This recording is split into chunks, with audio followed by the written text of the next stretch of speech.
So hello everyone, कैसे हैं आप सभी लोग। आई होप आप लोग सेफ होंगे और मैं आ गया हूं आपके सामने और आप आ गए हैं इस चैनल पर वापस से पढ़ने के लिए फायर एंड आइस पोएम। इससे पहले हम डस्ट ऑफ स्नो पढ़ चुके हैं। आज हम पढ़ेंगे फायर एंड आइस। बहुत अच्छी सी चीज़ें बताने वाला हूँ, ठीक है। तो कॉपी पेन लीजिए और जो मैं कह रहा हूँ वो लिखना स्टार्ट करिए, ठीक है। सबसे पहले हालचाल बढ़िया है, कैसी चल रही तैयारी? एक नंबर। जैसा भी है ना, कमेंट में लिख के बताओ यार कि ये पढ़ लिया है, वो पढ़ लिया है, ये दिक्कत आ रहा है, वो दिक्कत आ रहा है। पता तो होना चाहिए, तभी तो समाधान करूँगा, ठीक है। अभी इससे पहले इंग्लिश का पहला डाल दिया, डस्ट ऑफ स्नो। अब पढ़ रहे हैं फायर एंड आइस। भैया किसने लिखी फायर एंड आइस? तो देखो, फायर एंड आइस भी हमारे उन्हीं पोएट ने लिखी है जिसने डस्ट ऑफ स्नो लिखी थी। उनका नाम है रॉबर्ट फ्रॉस्ट। अब पिछली वीडियो में बता चुका हूं मैं कि कौन थे ये, ठीक है। फिर भी ओवर दे देता हूँ। अमेरिकन पोएट हैं जिनकी पोएम हमेशा नेचर से रिलेटेड होती है, लाइफ सराउंडिंग से रिलेटेड होती है, ह्यूमन सराउंडिंग से होती है, ठीक है। और वो कुछ दर्शाना चाहते हैं हमेशा अपनी पोएम में कि नेचर हमें बहुत सारी चीज़ें सिखाता है।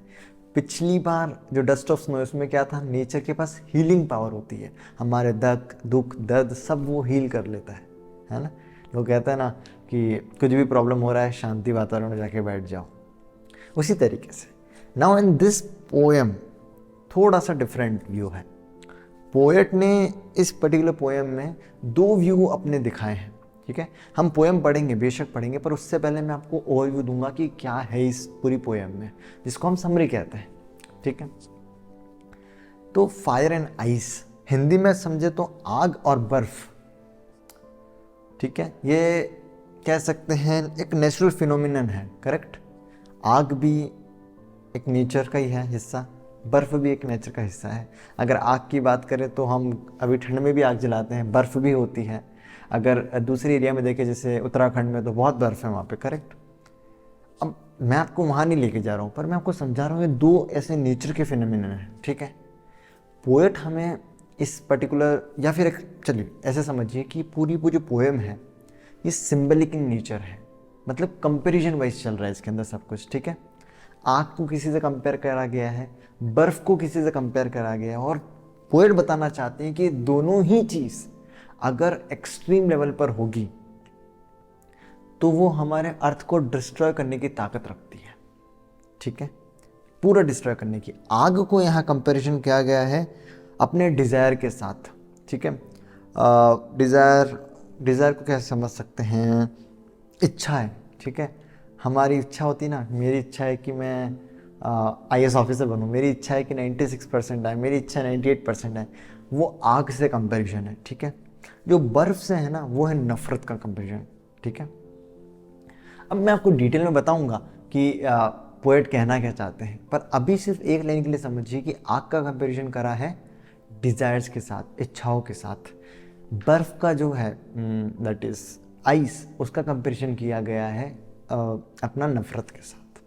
तो पहले स्ट्रेंजा में अभी पढ़ेंगे हम क्या है, उसमें पोएट ये समझाना चाहते हैं कि आग, या अगर जो डिज़ायर है, जिस तरीके से आग पूरी सृष्टि का विनाश कर सकता है, नहीं कर सकता है, बिल्कुल कर सकती है, ठीक है। तो उसी तरीके से अगर आग लग जाए बहुत ज़्यादा, तो कैसे घर में आग लग जाती है तो सब इधर उधर भाग जाते हैं, बुलाते हैं ना फिर फायर ब्रिगेड को कि यार आग लगे बुझाओ, नहीं तो बहुत नुकसान हो जाएगा। उसी तरीके से अगर इंसान की इच्छाएं बहुत बढ़ जाए ना, देखो जब तक इच्छा एक लेवल तक है इट्स गुड, होनी भी चाहिए, पर अगर एक एक्सट्रीम लेवल तक पहुंच जाए जहां उसको और कुछ दिख ही नहीं रहा है, ठीक है, उसको दूसरे का फ़र्क ही नहीं पड़ता, उसे सिर्फ अपनों से मतलब है, सेल्फिश बोल लो उस चीज़ को, ठीक है, सिर्फ मुझे अपने से मतलब, मेरे ही 96 आने चाहिए और किसी के आने ही नहीं चाहिए, उस चीज़ में भी वो पूरी दुनिया को नष्ट करने की ताकत रखता है। अब आप सोचेंगे भैया कैसे, ये तो मैं 96 अपने बारे में सोच रहा हूँ, मैं वही कह रहा हूँ। हर बंदा अगर ऐसे सोचने लग गया कि सिर्फ ये मेरा होना चाहिए, तो फिर आपस में सिर्फ लड़ाई होगी, सिर्फ मतलब इतना गुस्सा सब कुछ होगा कि पूरी सृष्टि का संहार हो जाएगा, नष्ट हो जाएगी पूरी सृष्टि, करेक्ट। सो आग और डिज़ायर इतने पावरफुल हैं। दूसरे स्टेंजा में कहते हैं पोएट कि मैं मना नहीं कर रहा हूँ, बोले कि बर्फ में भी इतनी ताकत होती है, बर्फ को नफरत से कंपेयर किया, ठीक है। बर्फ कैसे पूरी सृष्टि का विनाश कर सकती है? बिल्कुल कर सकती है, आप लोग बहुत अच्छे से जानते हैं।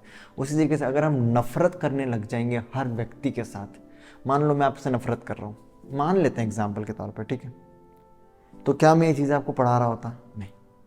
और ऐसे हर व्यक्ति नफरत करने लग गया तो क्या ये देश बचेगा? क्या ये ब्रह्मांड बचेगा? कोई कुछ भी नहीं बचेगा, सब एक दूसरे से नफरत करेंगे, ठीक है। सब में ईगो रहेगा, जो मेरा है सिर्फ मेरा है, मुझे देना ही नहीं है, लड़ाई होगी। और यही कलयुग, लोग कहते हैं कि ये कलयुग है। So somewhat related to this only, ठीक है। सो हमें सिर्फ दो चीज़ याद रखनी है। फायर का जो कंपेरिजन किया गया है वो डिज़ायर के साथ किया गया है, ठीक है, और जो आइस का है वो अपना नफरत के साथ किया गया है। अब मैं आपको लाइन बाय लाइन पोएम समझाता हूँ, समझिए। Some say the world will end in fire, ठीक है। पोएट क्या कह रहे हैं कि कुछ लोग कहते हैं कि जो वर्ल्ड का विनाश होगा वो आग की वजह से होगा। सम सीज इन आइस, कुछ लोग कहते हैं कि बर्फ की वजह से होगा, आइस की वजह से होगा, ठीक है। तो ये दोनों चीज़ें बोल रहे हैं कि अलग अलग टाइप की पर्सनैलिटी होती है, जो कुछ और कह रहे हैं, कुछ और कह रहे हैं। From what I have tested of desire, अब इनका मतलब है, पहले पढ़ता हूँ उसके बाद समझाता हूँ। From what I have tested of desire I hold with those who favour fire. इसका मतलब पोएट ये कहता है कि मेरी भी डिज़ायर्स, मेरी भी इच्छाएं हैं, और जितना मैं उनके लिए तड़पता हूँ, जितनी मेहनत मैं करता हूँ, जितने इमोशंस मेरे अंदर है, जितनी थिंकिंग मेरे अंदर आती है, उस हिसाब से मुझे ऐसा लगता है कि हाँ, जो फायर है मैं उनके तरफ है, जो कहते हैं कि फायर की वजह से वर्ल्ड का विनाश हो जाएगा, मतलब डिज़ायर्स की वजह से विनाश हो जाएगा। क्योंकि पोएट ने खुद एक्सपीरियंस किया कि मेरे खुद के डिज़ायर्स हैं, जिसकी वजह से मैं कितना कुछ करता हूँ, मैं किसी के बारे में नहीं सोचता। सो ही इज़ इन फेवर, कि मैं उन लोगों का सपोर्ट करता हूँ जो कि ये कहते हैं कि वर्ल्ड का विनाश या धरती का विनाश फायर डिज़ायर्स की वजह से होगा। ये पहला स्टैंजा। दूसरे में कहते हैं but if you had to perish twice, ठीक है। अब आप बोलेंगे पेरिश का मतलब पता ही नहीं, मैं बता रहा हूँ। But if it had to perish twice I think I know enough of hate to say that for the destruction I is also great and would suffice, ठीक है। अब समझ में कुछ नहीं आया होगा, लाइन बाय लाइन चलता है। But if it had to perish twice, मतलब अगर धरती को, वर्ल्ड को 2 बार डाई करना पड़ा, पेरिश मतलब होता है डाई, समाप्त, ठीक है, 2 बार समाप्त होना पड़े, मान लेते हैं, तो मैं ऐसा समझता हूँ कि जो हेट है, नफरत है ना, वो भी कोई कम नहीं है, वो भी पूरी सृष्टि का विनाश कर सकती है, वो भी पूरा वर्ल्ड का विनाश कर सकती है। क्योंकि आप सोचिए, वही मैंने कहा कि अगर हर कोई नफरत करने लग जाएगा तो फिर देखो यार, ये जो पूरा धरती है ना, ये प्रेम पे चलती है, प्यार पे चलती है। आप लोग सोच रहे हैं वैसा नहीं, पर यस, हम किसी की रिस्पेक्ट कर रहे हैं, वो भी एक प्यार है। मैं आपसे बात कर रहा हूँ, ये भी मेरा प्यार है आप लोगों के प्रति। आप लोग मेरी सुन रहे हैं, ये आपका प्यार है मेरे प्रति। अगर आप नफरत करेंगे, मेरी नहीं सुनेंगे आप, करेक्ट। सो वही कह रहे हैं कि अगर सब हेट पे चले गए, सबको एक दूसरे से नफरत होने लग गई, तो आइस, जिसको हमने हेट से कंपेयर किया है, वो भी इनफ है पूरी सृष्टि का विनाश करने के लिए। तो ये लिखा हुआ है to say that for the destruction ice is also great, ठीक है। मतलब एक तरफ तो वो कह रहे हैं कि मैं उनका सपोर्ट करता हूँ जो कहते हैं आग सृष्टि का विनाश कर सकती है, तो एक तरफ वो कह रहे हैं कि अगर दूसरी बार भी सृष्टि का निवास होना है तो भैया बर्फ भी कर सकती है। एंड वुड सफाइस, मतलब या वुड बी एंड वुड सफीस, मतलब कि होता है कि ये सफिशेंट है और किसी चीज़ की ज़रूरत ही नहीं है। सिर्फ अकेली आग भी और अकेली बर्फ भी, मतलब अकेले डिज़ायर भी और अकेली नफरत भी पूरे ब्रह्मांड का विनाश कर सकती है, पूरे वर्ल्ड का विनाश कर सकती है। तो पोएट ये चीज़ समझा रहे हैं, राइट, कि दो ऐसे तरीके हैं जिसकी वजह से वो समझते हैं कि वर्ल्ड का एंड होगा। One is fire and one is ice, और दोनों को वो समझते हैं कि इंडिविजुअली सफिशेंट है वो समाप्त करने के लिए, ठीक है। ये हमने समरी भी देख ली इस चीज़ की, हमने लाइन बाय लाइन भी देख लिया इसको। आई होप आपको समझ में आया होगा, ठीक है। सो जो रॉबर्ट फ्रॉस्ट है, उनके 2 जो पोएम हैं अभी के लिए हमने पढ़ लिए, डस्ट ऑफ स्नो इससे पहले डाल चुका था, फायर एंड आइस अभी डाल दिया है, ठीक है। हमें तो सिर्फ इतना याद रखना है कि अगर रॉबर्ट फ्रॉस्ट के बारे में लिख रहे हैं तो सबसे पहले हमें ये पता होना चाहिए कि उनकी हर पोएम नेचर से रिलेटेड होती है। अभी भी फायर एंड आइस, मैंने बोला नेचर का फिनोमिनन है, उसमें भी था डस्ट ऑफ स्नो, स्नो भी थी, है ना, ट्री भी था, नेचर था, ठीक है, तो इसीलिए आप लोग इन चीज़ों पे ध्यान दीजिए। अभी भी किसी को समझ में नहीं आया तो सबको पता है कि भैया PDF ज़रूर प्रोवाइड करवाते हैं, तो डिस्क्रिप्शन में उसके लिंक है, खोलिए। उसमें कुछ आपके काम की चीज़ें हैं, जैसे पोएट के बारे में है, इसकी समरी है, स्टंजा वाइज भी मैंने कुछ कर रखा है, ठीक है, पोएटिक डिवाइसेस हैं, सब कुछ जो आपको ज़रूरत है मैंने हर कुछ लिख रखा है इन डिटेल। मेरा वीडियो बताने का सिर्फ मतलब ये रहता है, ये थोड़ी कि पढ़ा रहा हूँ मैं तुम्हें बैठ के, नहीं, कि जिसको कुछ भी नहीं आता ना उसको मैं थोड़ा बहुत एक आइडिया दे दूँ ये चैप्टर है क्या भाई, बस, और कुछ भी नहीं है। मैं थोड़ी पढ़ाना नहीं यार, पढ़ाना वढ़ाना तो ठीक है, पढ़ तो तुम सकते हो, मुझसे ज़्यादा आता है तुमको, मैं मानता हूँ, ठीक है, बट हाँ जितना मुझे आता है, जितना मैं शेयर कर सकता हूँ वो मैं शेयर कर रहा हूँ। और तुम्हें लगता होगा भैया पढ़ाओ ना, पॉइंट टू पढ़ाया करो ना, आप क्या फालतू ज्ञान देते हो, नहीं नहीं, हमेशा याद रखो कि तुम्हें जो मैं एक्स्ट्रा चीज़ें बता रहा हूँ सिर्फ इसी की वजह से तुम्हें याद रहेगा कि भैया ने बोला क्या।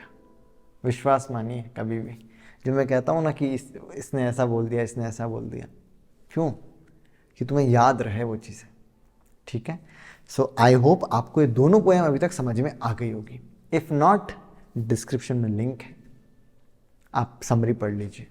फिर भी नहीं आती है तो कमेंट बॉक्स है, आई प्रॉमिस यू वापस बनाऊंगा वीडियो, पक्का प्रॉमिस, 100% बनाऊंगा, ठीक है, बैठ के समझाऊंगा अच्छे से, 1 to 1 कर करके।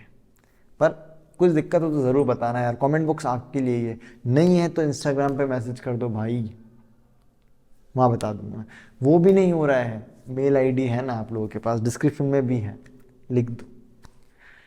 हाँ, एक चीज़ जो बताने वाला था, इंपॉर्टेंट क्वेश्चंस आने वाले हैं हर सब्जेक्ट के, मतलब गारंटी 80 से 90% पेपर में वो बताऊंगा जो आएगा। और नहीं विश्वास तो मैं आपको मिला भी दूंगा कुछ व्यक्तियों से जिनके मैंने लगाए हैं और उनका पूरा पेपर आया है, ठीक है, एग्जैक्ट डिक्टो ऐसा का ऐसा।